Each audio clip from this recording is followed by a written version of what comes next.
Amer, muslimani nga Libani po udhëtonte për në haxh. Atje hasi një problem sigurie në lidhje me emrin e tij gjatë procedurave të aeroportit. Sigurimi i tha: "Ne do të përpiqemi ta zgjidhim atë për ty, por ti duhet të presësh pak me ne." Haxhilerët e tjerë përfunduan procedurat, hipën në aeroplan dhe dera u mbyll.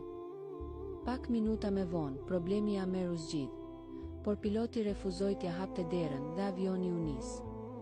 Oficerët e sigurisë në aeroport u përpoqën ta qetësonin duke i thënë: "Allahu është fitimtar, ai ti lehtëson gjërat." Amer refuzoi të largohej nga aeroporti dhe këmbënguli: "Unë kam ndërmend të kryej haxhin dhe inshallah do të shkoj." Pa pritmas, ata morën një raport se avioni kishte një mosfunksionim dhe po kthehej. Avioni u kthye dhe u mirëmbajt, por piloti ende refuzoi të hapte derën.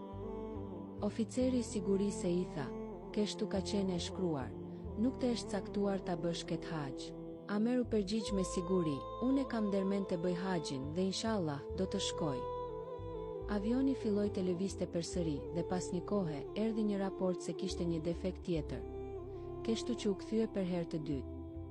Pilotin e raportuan se kanë lënë një haxhi për shkak të disa problemeve me pasaportën, subhanallah. E gjitha kjo ndodhi për atë haxhi, Amerin. Piloti tha: "Unë nuk do të fluturoj pa Amerin. Kur Allahu të fton për në Qaben e shenjtë, s'ka kush që të ndalon."